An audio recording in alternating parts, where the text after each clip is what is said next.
In some situations, in some games, it's not working.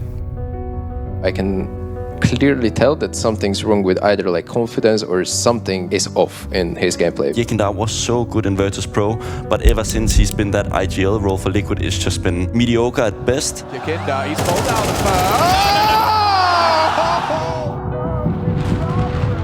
Ой, ну, конечно, наблюдать за этим тяжело. When a player like Mareks is struggling, it's so easy to point the fingers that like now he's bad or he lost his form or his confidence. When you're playing how he played, like you need to be the most confident person around. If I'm not able to push through it, then I'm not worth to be here. Kinder's spray doesn't work out though. I think he's just in a down bad period right now. I don't think he can keep his spot on this team. He's got a real personal journey to try to figure out how to improve at this point.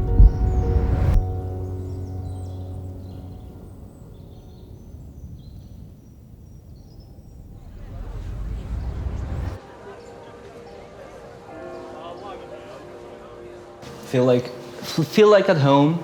My grandma made some food. There's a lot of Latvian snacks coming out.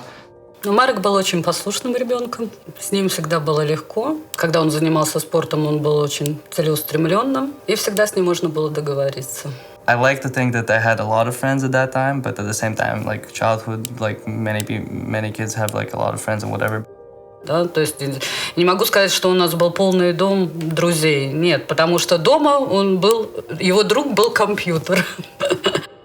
A big bunch of my friends that I've been talking since like kindergarten and like school and high school and whatever are still here, still supporting me. We are meeting. I'm meeting them every time I'm back in Latvia and Riga. Today, for our plan, there's a graduation. One of my good friends she's finishing a medical school. She's going to be a doctor. We also need to buy flowers, dress a little bit nicely. Марек проводил много времени за компьютером. Он всегда понимал и это озвучивал, что хотел бы быть профессиональным игроком.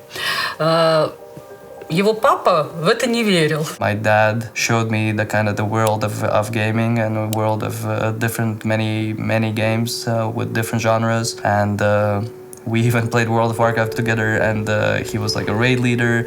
I was in his squad. We were raiding together, so it's like a bonding moment at that time that I like truly remember.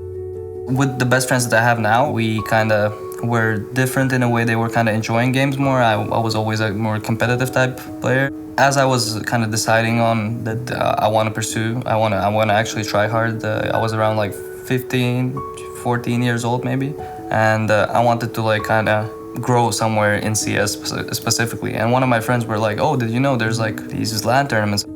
We went to a 5v5 tournament, bringing your own computers and like a computer club called Go Exanimo. We lost all games, but we played 16-14 close against like a couple Latvian scene, like higher echelon players, and that's how I met Highski, for example. And he was like, "Oh, you want to try playing 2v2?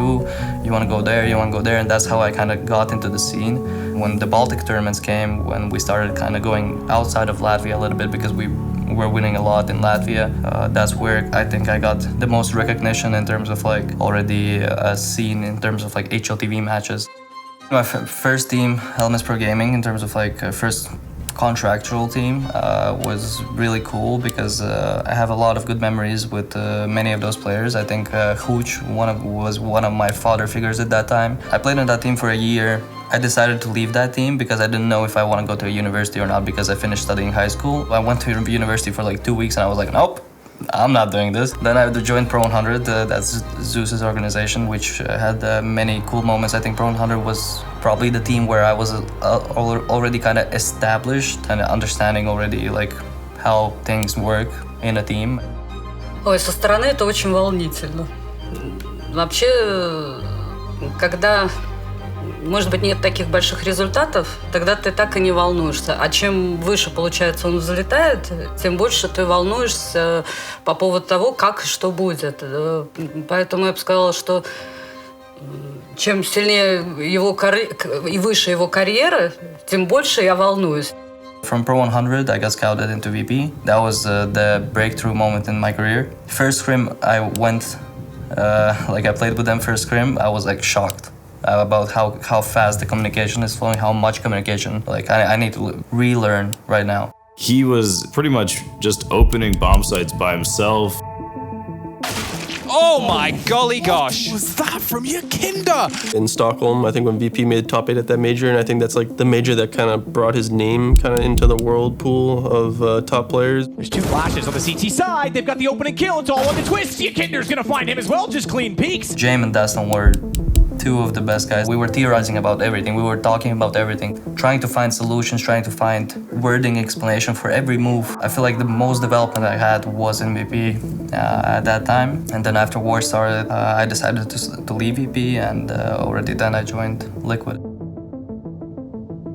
I remember getting on a call with him. I was home in Florida in my car, and my first instinct being like, wow, he is way, way, way outgoing, and his English was almost perfect. The first year overall in Liquid was the best in terms of like results. There were a lot of speculations about like if I'm gonna keep up the form from VP and whatever, and for the first year of Liquid, that form was there. YEKINDAR starts to run up. Okay. What? Jesus. Like shooting magnets. Playing with YEKINDAR during that time, he kind of brought us back up to speed. I think he had a good understanding of the game and was able to help us kind of improve us quicker. I feel that the calling style, like overall what they had was a bit outdated, out of meta. Probably because of COVID, because like lack of experience against EU, CIS teams obviously, and I try to get them back into the rhythm and show them how teams actually play now. For a while, we were having success that seemed like we were on the right path, but I think after a while, the expectations and sort of the Mareks like grind set started to wear on the other players. We played the Rio Major, and we ultimately ended up going out in groups at the Rio Major. Of course, for YEKINDAR, he kind of saw his old teammates winning the major in terms of outsiders, and James and all of them raising the trophy. I still think he looked at it in like a positive way. Of course, like when we're in our rooms by ourselves late at night or something, thinking, oh, God. There were so many back and forth reasons that we couldn't quite like pick one as to the reason why that he started to struggle, but it was a clear like trend within the team that he was having a harder time putting up the same big numbers. When you have someone who's going so hard in the room and expects that of others, it was really hard to like sort of realign expectations within the team. Mareks was sort of put in a position where if we couldn't find a tier 1 like IGL, someone that was like really good and respected, he would rather try it himself. I was vocal like throughout my life, and that's something I got from my mom, and thank you to her for that. But I truly believe that it was not a mistake to try it out and to have that situation. To have this IGLing experience, because that's the things that I learned were things that you're not gonna learn like easy. Where Mareks really struggled was thinking that everyone else had his same mindset. I think what Mareks found out really fast was like being a leader was not just being really smart or having the right plays, it was how you conduct yourself and build relationships within the team and build buy-in and respect. He took up the mantle of IGLing. Mid-rounding being a secondary caller is completely different than being a main caller and an actual IGL, so that just takes on a whole new world of stress. So it's like when you're having to do all these things, it could just make things a lot more worse. He was on the brink of pretty much collapsing, I think, mentally when things weren't really working out, or people weren't really, backing him up to help him, I guess, or anything like that. A lot of community hate. That was a dark period of his time. Ой, конечно, наблюдать за этим тяжело. I think he's just in a down bad period right now where nothing seems to be working. No results, team issues, and then individually he doesn't have anything to look at in finding his own form in his own game, so I don't know, it's weird to see. Like, I don't know, it's hard to describe, because like sometimes like even for me it's like I'll have like bad game, and then like maybe, who knows, maybe I have like a few bad games, but then I'll bring it back. Whereas like now it's like with YEKINDAR, I think he's like having some rough games, and he's just like, it's so hard for him to kind of find his way back. Well, my first reaction usually after losses is usually not like I want to go home, but I want to be better. Like, our team has to be better, and our first thought is like, how can we improve? How can we be better? Why did we lose? Well, what can happen? Unless you're instantly in an airport, flying to Riga or whatever, you're not thinking about home at all. Are you working enough? Are you ready to kind of relax and have free time? And most of the time, for me personally, I'm like, no, I can work more, and that's when you kind of get into this rhythm of a machine, and eventually bad things can happen, definitely. When you fail the RMR and you do it in the way that we did, it's either like a moment where you quit or you double down and say like, I'm never letting this happen again. And Mareks took that loss specifically to complexity as hard as I think anyone could. He like tried to blame it on himself and like take it all on himself, and that wasn't fair. Okay, let me just text my friend to see if we're on time and everything is good. You guys ready? Yeah? Let's go. I'm ready. We have to go, yeah?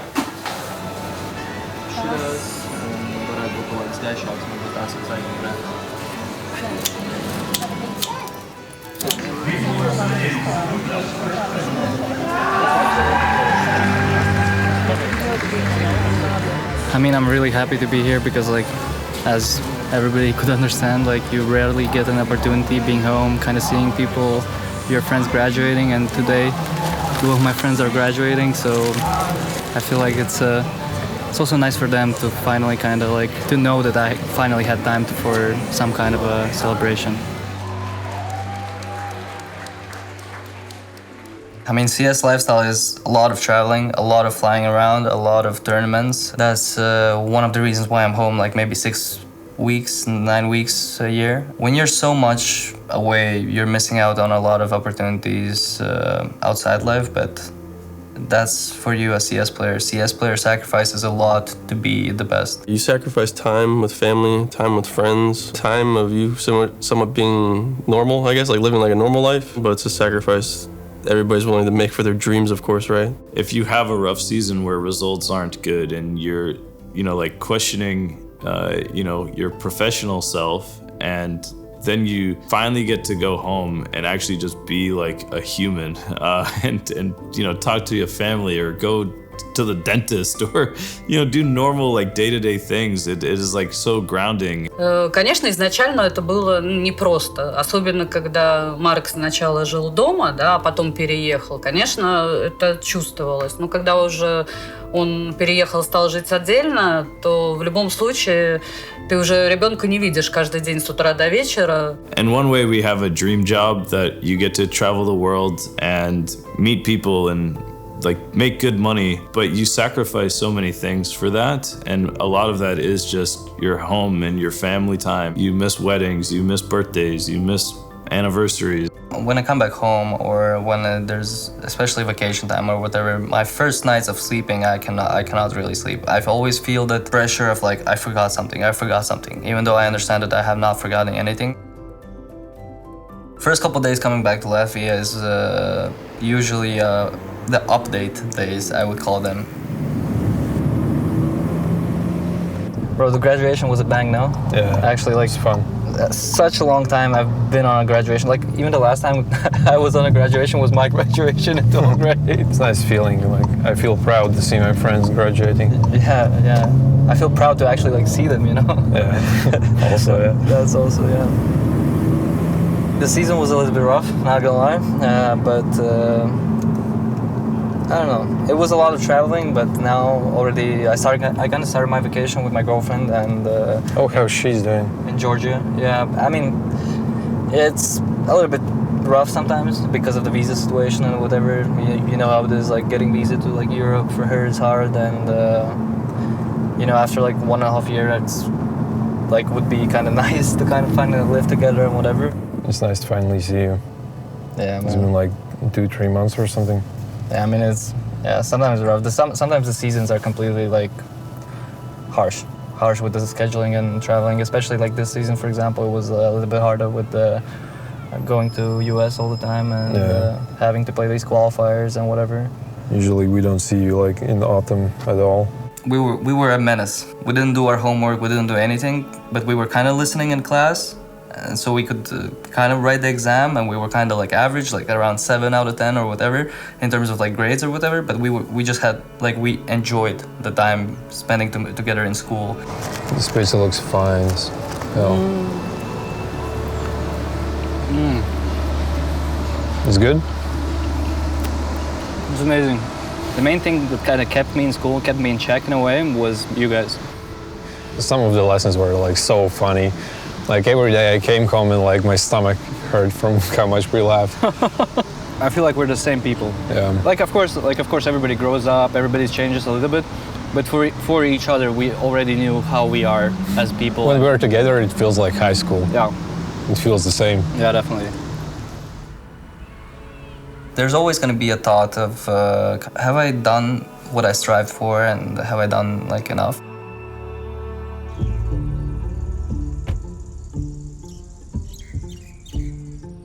Do not have these questions. Just do whatever it takes, and whatever's like time you have, and invest the time. Do your max. Be the best example of yourself. Be the best team player. Be the best, hardest worker. It doesn't matter if you won a tournament or you won like 10 or you didn't win any. It's you're gonna be like, I gave my all. Of course, I want to be there to help him win one and get one, and for him to get his first land trophy would be awesome. The Mareks we have today is definitely somebody that needed to be humbled and to learn that this is a team game and a team setting, and you need the buy-in and you need your teammates to be successful. Я пыталась с ним разговаривать на эту тему и показать, что есть всегда две стороны. Не бывает всегда все хорошо. Для того, чтобы понять, что такое хорошо, всегда должно быть плохо. Да, это всегда кривая. Main things I would wish for is stability. Getting my girlfriend to come to Riga, to Latvia with visa stuff, having this stability, having stability inside a team, having teammates that you believe in, willing to grow together, and willing to just play. It's perfection! It's perfection! YEKINDAR! 2 backs turned! Stepping up is massive here, and he goes back again. JT's low. YEKINDAR runs out of ammo right at the end, but he gets the kill secured. Liquid is still making moves here, trying to get out of these smokes, and YEKINDAR makes it happen. All dead as YEKINDAR comes up big. I hold my breath. For now, it's been YEKINDAR again. Kind of meeting with the friends and meeting with the family is something that puts you back into this kind of reality and kind of pauses the machine, which is something that is definitely necessary, and just grateful for that.